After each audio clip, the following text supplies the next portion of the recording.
La pregunta es, ¿por qué, pese a la lucha de los pueblos, a la solidaridad internacional, al reconocimiento de la situación por varios países, al cambio de opinión en el seno de la Organización de Estados Americanos y en otros organismos internacionales, los regímenes dictatoriales de Cuba, Venezuela, Bolivia y Nicaragua no caen?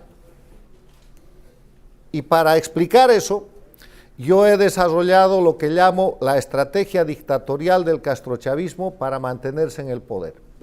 Y analíticamente, desde el punto de vista del análisis de la realidad objetiva y de la ciencia política, la estrategia del castrochavismo para mantenerse en el poder tiene 4 elementos. El primer elemento es resistir en el poder a como dé lugar. El segundo elemento es desestabilizar a las democracias que representan para ellos una amenaza. El tercer elemento es politizar su situación para disimular de esa manera la condición de actores del crimen organizado que ellos tienen. Y el cuarto elemento es negociar permanentemente para mantener esa situación en el poder. Voy a desarrollar cada uno de estos elementos. Resistir en el poder, desestabilizar las democracias, politizar su situación y negociar. Cuando hablamos de resistir en el poder, estamos viendo cómo la dictadura cubana, la dictadura venezolana, la dictadura nicaragüense, la dictadura boliviana, tienen cantidad de masacres en su haber. La violación de los derechos humanos no es un problema. El adversario político es un enemigo. Y al enemigo lo eliminan, lo encarcelan, le asesinan la reputación o lo fuerzan al exilio. Y forman dentro de su país, dentro del país que controlan, forman simplemente un escenario en el cual construyen una oposición funcional. ¿Qué es una oposición funcional? Es como una jaula. La jaula puede ser muy grande o puede ser muy pequeña, pero quienes están en la jaula no pueden salir de ahí. Y en ocasiones el límite es no hablar mal del dictador, en otras ocasiones puedes tener más acceso al poder, puedes ser alcalde, diputado, pero tienes que simular que eso funciona como una democracia, estando limitado fundamentalmente en la imposibilidad de acceder al poder. Y la esencia de lo que es una oposición en democracia es que es opositor a aquel grupo o actor político que por la vía de las elecciones y el Estado de Derecho tiene posibilidad de acceder al poder. Ninguna de las que se llaman oposiciones en las dictaduras de delincuencia organizada de Cuba, Venezuela, Bolivia y Nicaragua tienen la posibilidad de acceder al poder. Hacen el juego de legitimación que es para lo que están construidas. Los verdaderos opositores, lo he dicho y lo reitero, están muertos, están presos o están en el exilio. Hay excepciones que pueden confirmar la regla, pero esa es la regla. Entonces, ese es el primer elemento. Las dictaduras resisten a como dé lugar. No les importa matar a nadie o matar a cuantos. Miren Venezuela, miren Nicaragua, miren la propia Cuba, miren Bolivia, donde hay más de 20 masacres pequeñas, pero que sumadas dan decenas de muertos cometidos en los últimos casi 14 años por el dictador Morales y su régimen, aplicando la metodología castrista. El segundo elemento de esa estrategia es desestabilizar a las democracias que son una amenaza para ellos, y además lo hacen públicamente. Uno de los instrumentos más importantes de operación política, entre comillas, del castrochavismo es el Foro de Sao Paulo. El Foro de Sao Paulo se reunió en La Habana hace un año y sacó como conclusión que para defender los regímenes de Cuba, Venezuela, Bolivia y Nicaragua había que empezar a desestabilizar a los aliados del sistema del imperialismo que los atacaban. Y empezó la desestabilización en Chile, en la Argentina, en el Brasil, en el Perú, en Colombia, se puede ver objetivamente, en el Ecuador contra el presidente Lenín Moreno y contra los propios Estados Unidos de América. ¿Ustedes creen por ventura que este sistema de presión migratoria que se presentó de pronto es una creación del proceso social? Es un hecho político digitado para desestabilizar y agredir al país que es la primera democracia del mundo, que son los Estados Unidos. O sea, les estoy dando ejemplos de cómo se pone en marcha un proceso de desestabilización de las democracias para que las democracias estén ocupadas en el proceso interno y no se ocupen de que caiga la dictadura de Venezuela, la de Cuba, la de Bolivia o la de Nicaragua. lo hacen bien. El tercer elemento es politizar su situación. Una de las características que el mundo puede comprobar por la revolución comunicacional, por la tecnología que ahora permite que en tiempo real todos sepamos las noticias y más, es que las dictaduras, el castrismo en Cuba, el castrochavismo en Venezuela, en Bolivia y en Nicaragua, no son actividades políticas. Eso no es política. La política es una actividad que tiene como características, entre otras, el servicio al pueblo, la elección por el pueblo, la rendición de cuentas, el carácter temporal de la función pública. Esto no es política. Estos señores toman el poder y se quedan para siempre y matan, asesinan, roban, hacen lo que quieren y para mantener su impunidad siguen en el poder. Eso se llama crimen organizado transnacional. Y no está en el ámbito de la política, sino está en el ámbito más bien de la Convención de Palermo contra el crimen organizado transnacional.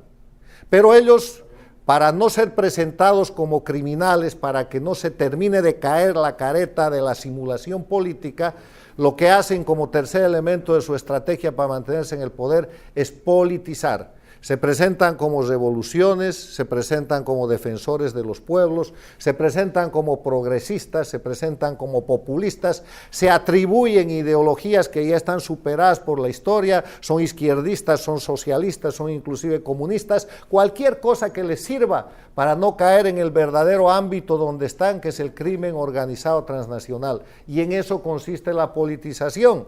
O sea, los Castro se creen políticos cuando en verdad son criminales. Chávez y Maduro reclaman condiciones y fueros como políticos e inclusive como dignatarios de Estado cuando en verdad son criminales. Ortega y Evo Morales hacen exactamente lo mismo porque la politización los beneficia en aprovecharse del Estado, en presentarse como gobernantes y en privilegiarse con la serie de inmunidades y de beneficios que esa situación trae. El cuarto elemento es negociar, y lo estamos viendo hoy en día en el tema de Venezuela. ¿Qué número de negociación es esta entre la dictadura venezolana y la oposición venezolana? Yo ya he perdido la cuenta. Han negociado siempre. Esta es la enésima negociación en la que esta vez el presidente Guaidó, sin ser reconocido como presidente, ha aceptado una negociación en Barbados, que es la continuación de la negociación de Noruega. Noruega arma la negociación y la lleva adelante y Noruega no ha reconocido a Guaidó. Entonces, en esa dinámica, el negociar es una manera de adquirir un balón de oxígeno, es una manera de tener un poder de sobrevivencia de parte de las dictaduras. La negociación es el instrumento preferido para dilatar, para distender, para volver a empezar, para dividir al adversario, para hacerle perder fuerza y para poner en marcha un nuevo momento del proceso dictatorial. Esa es la estrategia, es muy sencilla y funciona en Cuba desde hace 60 años, en Venezuela desde hace 20 y en los otros países, en Bolivia y Nicaragua desde hace casi 14. Y yo quiero hacer hincapié en que tenemos que conocer su estrategia, que viene mezclada, que viene, estos cuatro elementos se mezclan de acuerdo a la situación. Un día reprimen, meten 200 presos políticos, al día siguiente están negociando los presos políticos que van a liberar, entonces sueltan 50 y la oposición se cree que es un gran triunfo y la comunidad internacional cree que las cosas están cambiando. En medio de eso ellos se presentan como actores políticos importantes, pero el tráfico de drogas sigue inundando el mundo y siguen operando a favor del terrorismo islámico y siguen llevando adelante actividades criminales, y mientras todo eso suceda, ellos están reclamando incluso premios internacionales como actores políticos en favor de los pueblos, de unas revoluciones que no son revoluciones, son acciones de crimen organizado que solamente han llevado a los pueblos a la miseria. Esta mi exposición sería incompleta si es que no planteo cómo hacer para que esta estrategia fracase y cómo derrotar de una vez a las dictaduras. Y pueden haber muchas sugerencias estudiando la estrategia, estudiando los elementos de la estrategia, que los he planteado, los he publicado y los tengo sometidos al público político y académico para su análisis, enriquecimiento y para su aplicación.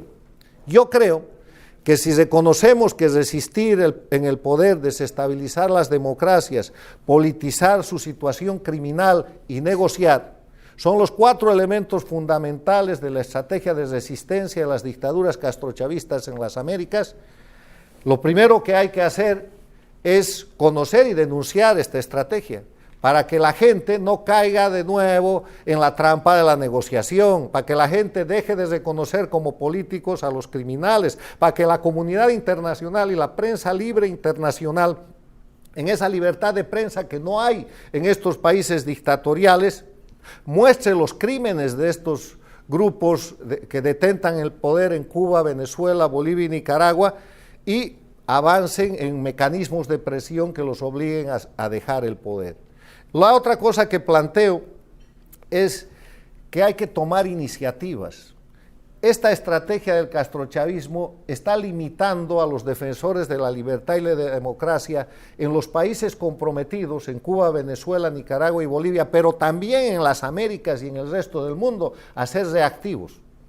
Denme ustedes un ejemplo de una reciente iniciativa para terminar con la dictadura en Venezuela o en Cuba. En Venezuela la negociación, no, si eso es su estrategia. En Venezuela, en Nicaragua, la liberación de los presos políticos con más negociación, esa es la estrategia del castrochavismo. Hay que dejar de ser reactivos y hay que pasar a tomar la iniciativa. ¿Qué iniciativa? La que plantee el momento, la situación y la gente que está trabajando en sus países para liberarlos. Y otra cosa que planteo es, hay que limitar lo más que se pueda esta mascareta, este mascarón de que los delincuentes de Cuba, Venezuela, Bolivia y Nicaragua que detentan el poder dictatorial en ese país son políticos, son criminales, y hay que avanzar en la aplicación de la Convención de Palermo. Hay algunos antecedentes para que esta gente sea objeto de persecución y captura en todo el mundo como criminales comunes y no como políticos y menos como dignatarios de Estado. Muchas gracias.